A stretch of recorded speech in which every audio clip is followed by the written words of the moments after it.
Hello friends and welcome back. It is time for the Berkley versus Harper Voyager face-off. It is a do or die episode here. We are going to have one book going up against each other for each of these publishers. There's only one chance for them to move on into the next round. If you guys did see episode 2, then you know that Berkley and Harper Voyager tied. And so now we've got to do a tiebreaker. I don't know who's going to be moving on into the next leg, but one of them has got to move forward. If you guys have no idea what I'm talking about, I am going through a publisher battle, a publisher face-off, where there is a bracket of publishers that I've read a lot from this year. They are battling against each other to see who's going to come out on top. And we have had 2 episodes so far. Again, I will link those in the description box for you guys if you want to go check them out. But we are having a mini episode today, a face-off, a tiebreaker episode. So let's quickly talk about the 2 books that I'm going to be reading. First, let me mention a couple of rules for this face-off. If I DNF a book, it's automatically out and that publisher does not move on. So hopefully I complete both of these books. It will just be whichever one gets the highest rating out of 10, and I will give my rating to you guys in star and in out of 10 rating. And if they tie, I think I'm going to go with whichever one had the highest enjoyment score. So that is kind of where we're at. Hopefully I've covered all of the bases. For Harper Voyager, we're going to go with the Final Strife by Sarah El-Arafi. This one is Harper Voyager in the UK. I made a mistake when I was looking at these and thought that it was Harper Voyager everywhere because it's what's on my shelf. And so when I was looking through my shelf, I saw Harper Voyager. Didn't realize it was only Harper Voyager in the UK. So you guys are just going to have to be okay with that. We're going to do the Final Strife. This is one that I've had on my TBR for a while and I've been really wanting to read. So I'm glad I finally have an excuse to read it. And then I wanted to do epic fantasy against epic fantasy. And I did cheat just a little bit because I said I was going to try to do authors that I hadn't previously read from. Honestly, that's been extremely hard when I've been trying to do the battles and like what books I'm going to pick for each one. So I think instead I'm just going to try not to do sequels. And I did find out when I was looking through Berkley, I had read a lot of the books that I was interested in, but I am allowing sub-publishers of imprints. So for Tor, we did Tor.com and Tor Nightfire, all under the Tor umbrella. Well, Berkley has 2 subtypes as well, one of which is Ace. So I'm going to be reading The Book That Wouldn't Burn by Mark Lawrence. This is published by Ace, which is published by Berkley. And you guys know that I really enjoy Mark Lawrence's writing. I've adored Red Sister, and I do need to read more from him. I would say that that's probably the only one that I've really read yet, and so I'm desperately wanting to read more from this author. This has been on so many people's 5 stars list this year, and I desperately want to read it. So even though neither one of these are short, we're going to do it because it's only 2 books. We've got the time, and I'm so excited to jump into these. So I guess without further ado, let's just jump into the face-off and find out who's gonna win in this do or die battle. Hi friends, so it has been a few days. I was meaning to check in with you guys a lot sooner, but life has just been lifing lately. Work has been kind of busy as usual, and then I actually unfortunately got a crack in my windshield, and so I've been trying to deal with that and figure out what I need to do to get my windshield replaced because adulting is hard, and those are just not things that you learn how to do until you have to do them. So like had to call the Safe Light, had to call the insurance company, and now it's just getting bigger and I'm slightly paranoid that my windshield is going to like collapse on me. It's not gonna happen, but like, what if it did? So I've been kind of dealing with all of that as well as just kind of hanging out, enjoying. I've been in a pretty hefty reading slump recently. I think I'm just feeling very overwhelmed in general, where I am struggling to get reading done and content made because I feel very behind. And normally I'm somebody that can just like charge ahead, get things done. But when I feel very overwhelmed and I feel like I am super, super behind on what I want to do, I kind of stall out a little bit and procrastinate hardcore. So I've been just enjoying my Sundays with David. We've been hanging out with the dogs, letting them play and act like complete fools. We have been just going and running a bunch of errands. I went and got my nails done with my mom. I have literally been doing everything but read, I feel like, for the past couple of days, except when I'm on my way to work. Even on my way to work, normally I only read because I feel guilty if I'm in the car for that long and I'm not listening to a book because like I could be reading. But even then, a lot of times I found myself listening to music instead of listening to audiobooks, which again, not normally something I do. However, I did finally decide to pick up a book for this vlog, and that is the Final Strife. Ollie, speaking of playing dogs, he loves to do this when I start filming a clip because I'm paying attention to you guys and I'm not paying attention to him, and how dare I?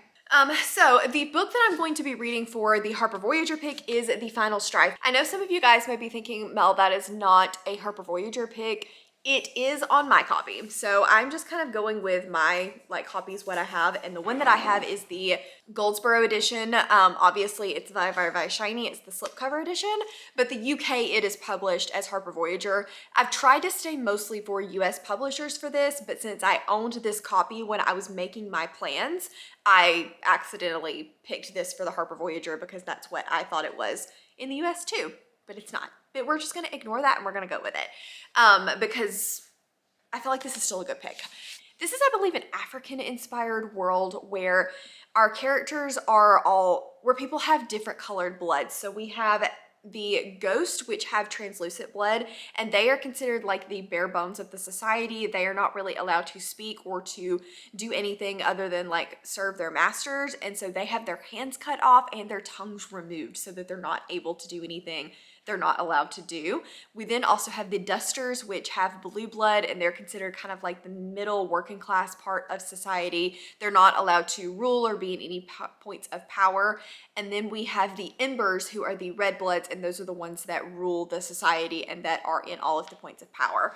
And every 10 years, there's a competition where people can compete in different areas to become wardens, which are kind of like the governing body of this world. We have a faction that is trying to overthrow this way of thinking, and they are going to get a ember who has been raised by dusters to try to compete in this trial and ascend to become a warden. And by doing that, they have taken the children from wardens and replaced them with duster children and taken their ember children and raised them as their own. It is a really interesting concept. I'm loving the world building and the really intricate culture that has been created here. I think that that is done extremely, extremely well. We are mainly following two different characters, Scylla and Honor. Honor is the daughter of the warden, and Scylla is the true daughter of the warden. And I'm having a little bit of a hard time just with the story in general. I'm finding, like I said, that the world is super interesting. The culture is really, really cool. The magic system is interesting because you can like do blood runes and stuff. But I am struggling a little bit with like the characters and the plot. I'm just not really connecting to them.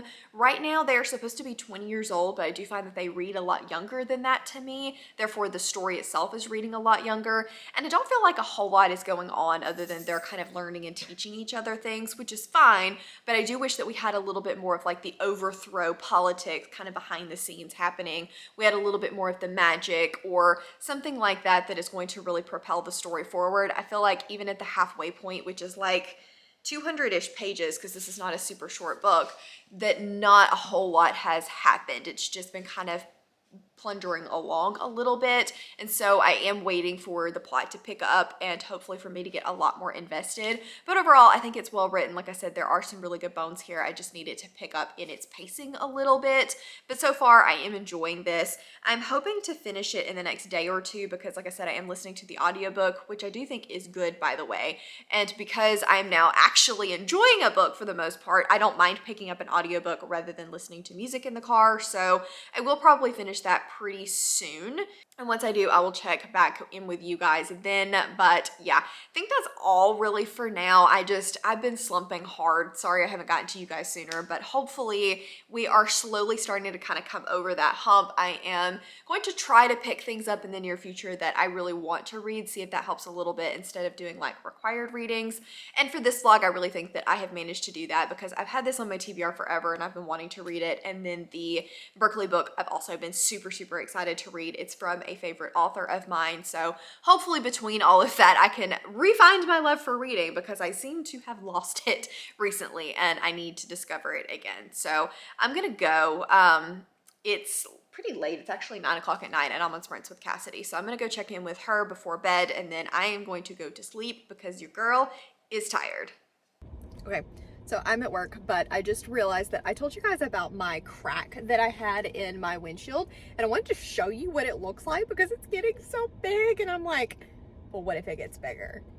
But what if it gets, it's gonna get bigger, but it's not gonna like collapse on me, right? Right. So let me flip you guys around and show you what this looks like because it's starting to get kind of scary. So it's like starting all the way down there in the black part, which is why I did not know that I even had a chip to begin with, is because it was like down so low. And then like, look, it just keeps going. You can't really see that, but like, it's so big. It's so big. Anyway, I have no more reading updates. I just got in the car to go grab some lunch. I was just kind of like taking a little bit of a break and jumping out really quick. I did want to say though that, and I think probably this is loud, maybe not too bad. I did want to say that I am still liking the Final Strife. I'm not a whole lot further into it than I was before, but I am having a little bit of a hard time with the main characters. So Scylla and Honor are supposed to be two very, very, very different characters. They are trying to showcase that Scylla grew up in a more rough area because of her perceived blood, and Honor grew up in a privileged area because of her perceived blood. And because of that, they are like two very different archetypes. And I think that the author is trying really hard to make that distinction clear. And it's not bothering me so much in Scylla's points, but Honor sounds like a spoiled preteen. These girls are supposed to be 20 years old, and honestly, Honor sounds like she's about 12 or 13 when she talks sometimes. She's just so whiny, like, Mom! Literally, it's that kind of whiny sometimes, and it's driving me a bit up the wall because I'm just like, okay, that's not realistic. Even in a spoiled, like, child, I still don't think you would quite see that level of whininess. But again, I'm a little over halfway, so I'm hoping that we will see a lot more character development. I'm just not really connecting with any of them. I do think the world is really cool, but I need a little bit more from the characters for me to give a crap. I can appreciate what they've gone through, and I can appreciate what the author is trying to do, but I'm just not connecting to them at all. So we will see how that continues to go. I don't really have a whole lot more to say. I just wanted to show you my crack because I'm slightly panicking about it, and I'm trying not to worry because it's going to be 2 or 3 weeks before they can fix it. Apparently there's a glass shortage. I may have already told you this, but apparently there's a glass shortage. And I'm like, yeah, but I need that fixed because I don't want it to like collapse and like, anyway, I'm gonna go. I gotta go back to work. Bye.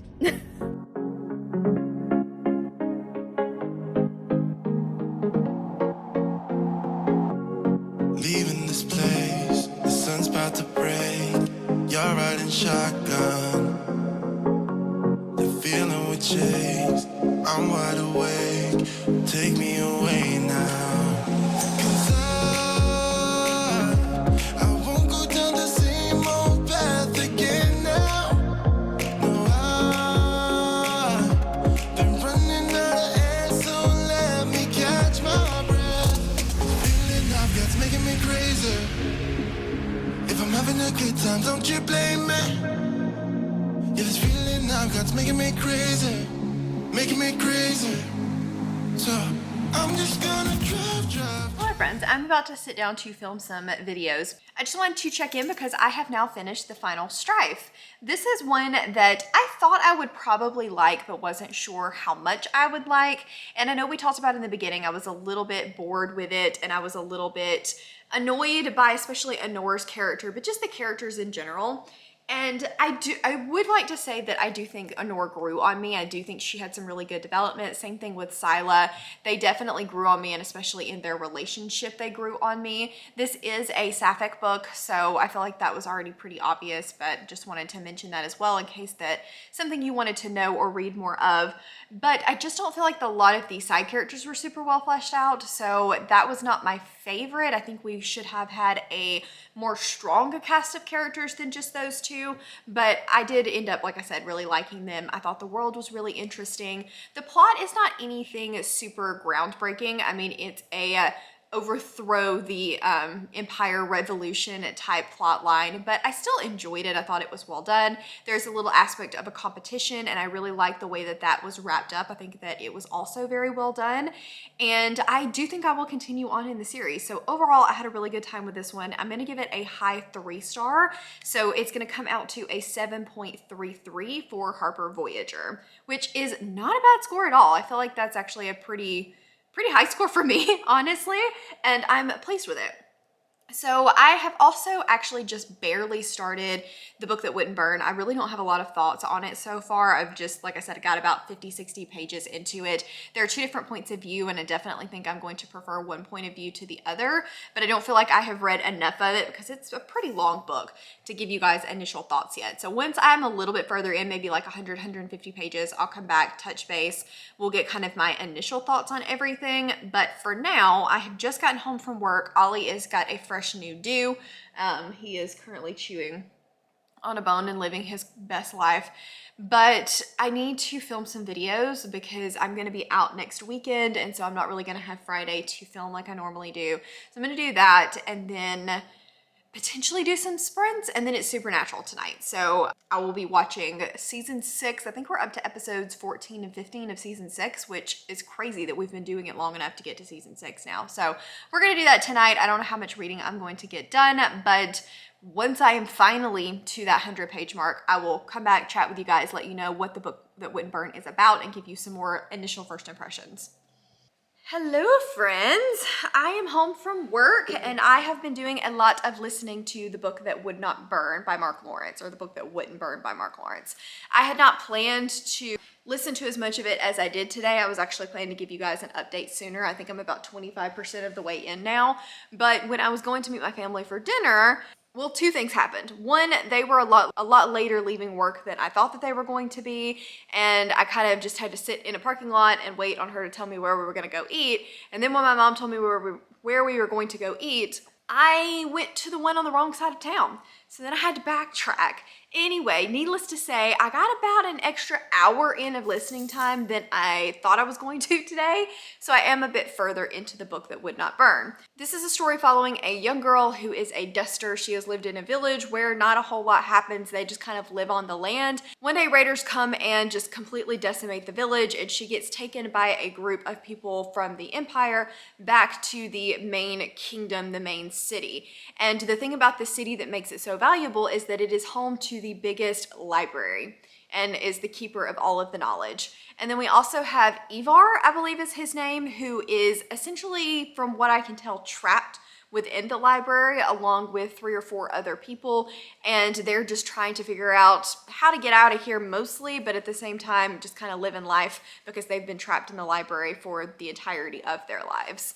And so far I definitely am preferring the girl's point of view. I can't remember her name now. I'm preferring the girl's point of view. I liked it a little bit better when we weren't necessarily in the library, although I think that the library is really cool. It is just a tad monotonous, and so I'm just kind of waiting on a little bit more to happen rather than just us kind of learning about this library. But I am still liking that. And then Ivar's point of view, I like better now than I did in the beginning. I did enjoy getting to kind of learn, I did enjoy getting to kind of learn about the library and him being set there and the other people that were with him, kind of the mechanism and everything. But I felt like it was really repetitive, unfortunately. Like we were repeating phrases, it felt like. And I'm assuming that was intentional. That's my thought, is that that was intentional. It's not doing it so much so now, but Mark Lawrence is not really one for repetition or poor prose. So I'm just going to assume that that was very intentional. But anyway, I'm liking it. I think we've hit a little bit of a lull point now where I'm just kind of waiting on more to happen. Something cool did happen with a book, which I thought was interesting. But I just want a little bit more. But I'm still enjoying it, even though I'm slightly like, I don't want to say bored, but not overly engaged. I'm still very interested in what's going on. I'm still wanting to pick it up. I think that you cannot argue that Mark Lawrence has a excellent prose. I think that that was very apparent to me in like Red Sister, but it is just amped up by 1,000 in The Book That Wouldn't Burn. I mean, it's a very almost lyrical without being purple prose. Does that make sense? I feel like you just have to read it to understand what I'm saying, but it's a very like engaging writing style while also being very whimsical too. I don't know, it's kind of weird. because normally I'm not a purple prose, whimsical, lyrical kind of gal. So that would typically be a complete turnoff for me, but it works. I don't know. Anyway, I'm potentially gonna read more of that tonight. I'm not really sure. I think it's gonna rain tomorrow, so I have got a migraine trying to come on. So if that goes away, I will read a little bit more, but if not, I may just be chilling in bed watching Fringe because I'm on like season 2, midway through season 2, and have been binging it. So let's just continue the binge. But yeah, that's all I've got for you guys tonight. If I read some more and have anything else to say, I'll come back and let you know, but you probably won't hear from me until tomorrow when I get to about halfway into the book that wouldn't burn. I will come back, check in, and we'll see if my feelings have changed at all. Hello friends, hi. I don't really have a whole lot to say to you guys right now, but I figured we could just kind of chat while I was cooking dinner. I think I'm going to do the best damn pork chops recipe, and that is basically a brown sugar rub on a pork chop and some potatoes and maybe like some green beans or something like that. I need to start cooking more at home because I'm spending way too much money eating out, and I really need to not do that. But as far as book stuff goes, I'm not a whole lot further into the book that wouldn't burn. I'm a little bit bored. I wouldn't say that I'm like bored. I'm still definitely wanting to read it, engaged, plan to continue. However, I do find myself occasionally wanting to zone out and being like, nope, rope it back in. Because I just feel like we're doing a lot of the same stuff. I don't know, this middle part just is a little bit dull for me. But I'm not even 50% in, so definitely going to continue. I think that this is going to be one of those books that in the end I really appreciate and I really enjoy my time with. I'm predicting maybe a 4-star. I definitely don't think it's going to be a 5-star right now, but you know what? We're early days. It could change. Still love Mark Lawrence's writing style. I still like Lavira. I'm not as connected to the characters as I would have hoped to be, but I do really like Lavira, and I think that she's a cool main character. She kind of reminds me of Nona, but not as like cranky as Nona. So yeah, I think that that's about everything as far as a book standpoint goes. I was pretty busy today at work. It wasn't too bad, but I'm definitely exhausted. But Cassidy and I are actually going to be doing something really fun today. We are going to be doing marked sprints with our top second tier and up Patreons. Marked is a book by PC Cast, a young adult romance book by PC Cast that's about vampires. And both of us read it when we were teenagers and really enjoyed it, but of course we were teenagers. And then you know that PC and Kristen Cast are going to be at a Polycon. So we wanted to reread it, maybe annotate it, and just enjoy our nostalgic time with it with our Patreons, because like I said, we are going to be seeing them at a Polycon. And I, like I said, think it's going to be a lot of fun. I think it's going to be very cringy, but in a good way, I'm hoping, like crack candy. So we'll see. I'll update you guys on my thoughts on Marked by PC and Kristen Cast. Not what you thought you were going to be getting in this vlog. But yeah, that's going to be happening in like 15 minutes. So I really need to get dinner cooked because I'm going to be eating during the opening chatting bit, I guess. I'm starving, so it cannot wait until after sprints start. Plus, I just want to finish this whole book tonight if I can, and so I can't be bothered to be cooking while I'm supposed to be reading. But anyway, I think that's everything. I'm going to finish chopping these potatoes, get the pork chops in, and I will chat with you guys in a bit. Hello friends, it is definitely a little bit later than I meant for it to be doing this update because it's been, I don't know, 3 days since I talked to you last, and I honestly did not have a whole lot to say about the book that wouldn't burn, so I've just been kind of waiting to update you guys. We will talk about that in just a second, but first I wanted to give you a really quick update on Marked because I did finish this, and there we go, that's a little bit better on the lighting. I did finish this and it was still such a fun time. Like, I know that you probably do not care about this update, but I had fun with it. Is it super cringy? Yes. Is it pretty realistic of how I felt like we acted in high school? Also yes. And I think that we just had such a nostalgic fun time that we may actually go ahead and read book 2, although I never thought that I would be saying that. But yeah, I had fun with it. Was it a great piece of literature? No. Was it still a solid time? Yes. So let's quickly talk about the book that wouldn't burn by Mark Lawrence. I have now pretty much finished this one, and I have some conflicting feelings about this one. First and foremost, the writing is gorgeous. I've said that, everyone has said that. I definitely feel like it is beautifully written and done such an excellent job with that. Also really liked Levira. I thought that her character and her point of view was also very, very cool. Didn't connect to Ivar as much. I know that I'm kind of in the minority there. I know a lot of people liked Ivar's point of view. And I also think that the library setting was super well thought out and very, very cool. It has got chambers and each chamber leads to a different place and there are doorways, and I don't really want to say a whole lot more about the library because I definitely feel like there is a reveal, and there's actually a couple of different reveals that will impact you more if you really don't know a whole lot going in, other than there's this big expansive library with lots of doors leading to different chambers and you could literally get lost within this library. But I think that the reveals were well done. Some of them I saw coming, some of them I did not, so that all was really good. I will say that I was really engaged kind of in the very, very beginning, and then I did slowly start to lose my attention. The end I thought was well done. I liked the ending. I liked what this book was trying to say. I definitely think there is a moral to the story here, and I'm, again, not going to tell you what it was because that's going to at some point spoil one of the twists. But I do think that there was a moral of the story here that was well thought out, well crafted. This book not only is beautifully written in its prose, but I also think it is a very well crafted story. You can definitely tell that he knew exactly where he was going from the very beginning until the very end, and he knew the steps that he was going to take to get there.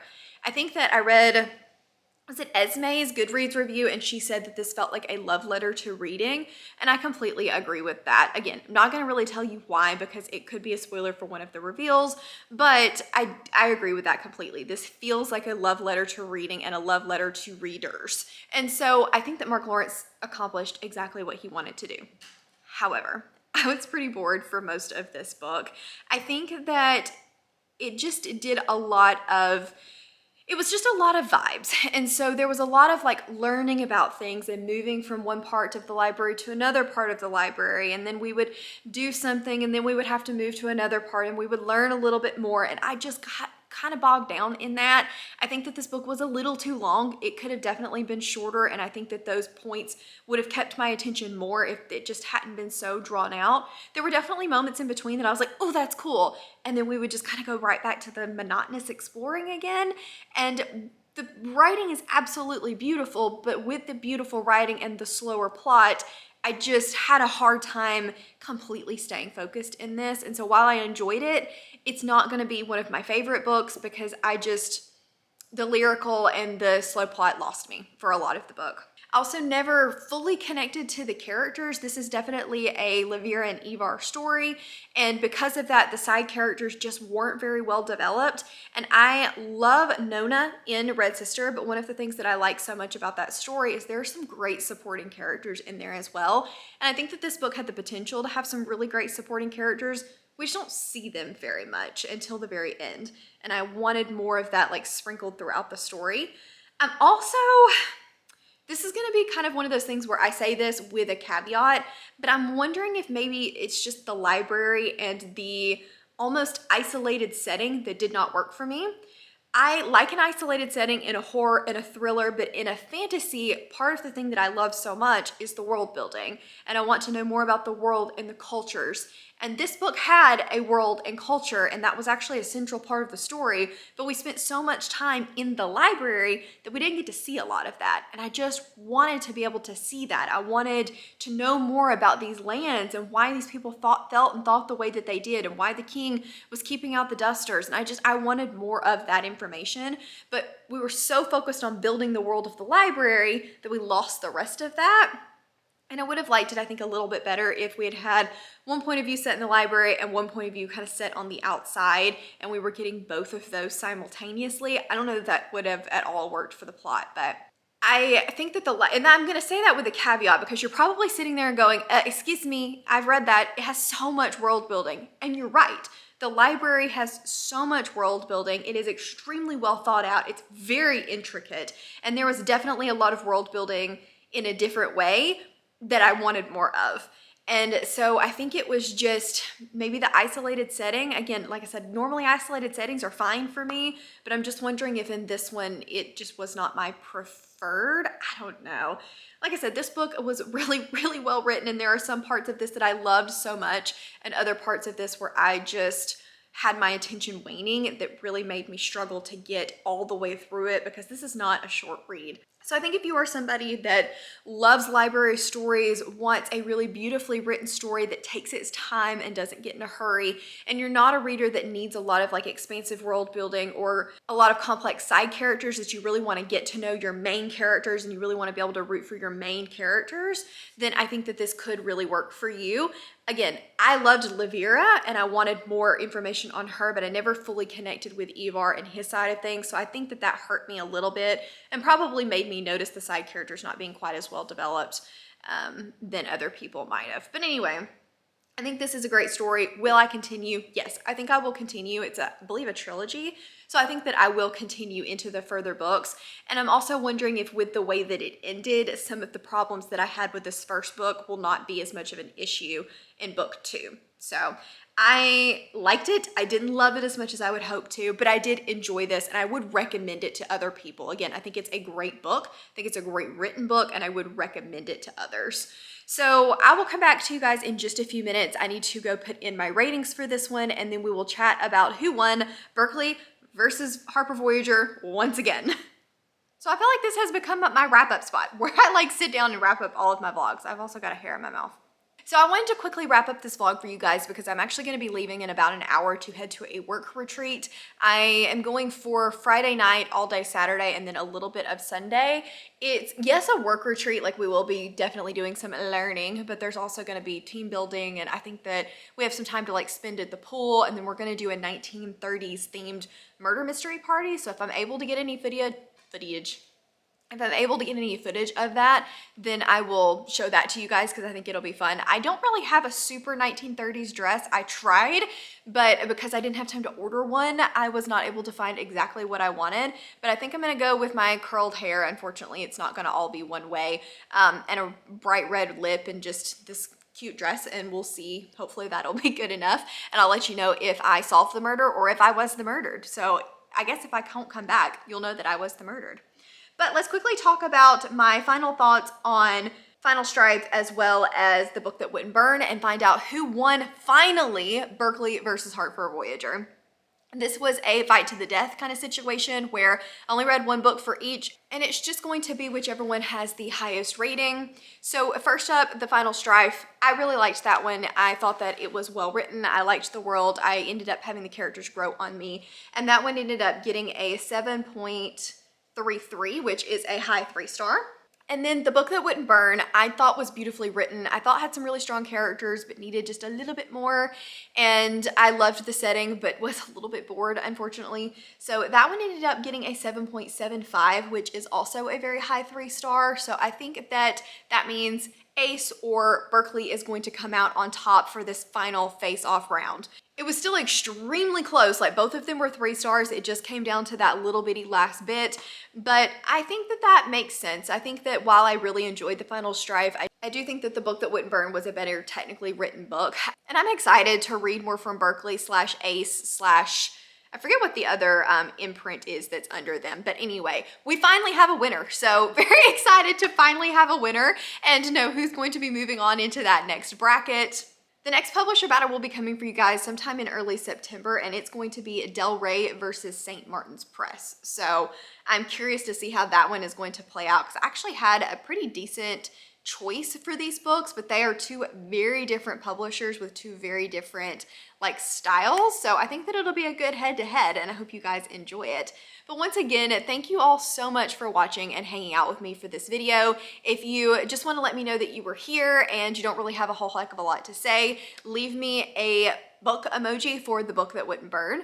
As always, links to my Patreon, Instagram, Twitter, and Goodreads all in the description box down below. If you enjoyed this video, please give it a big thumbs up. You know the drill. Subscribe if you want to, and I will see you guys next time. Bye.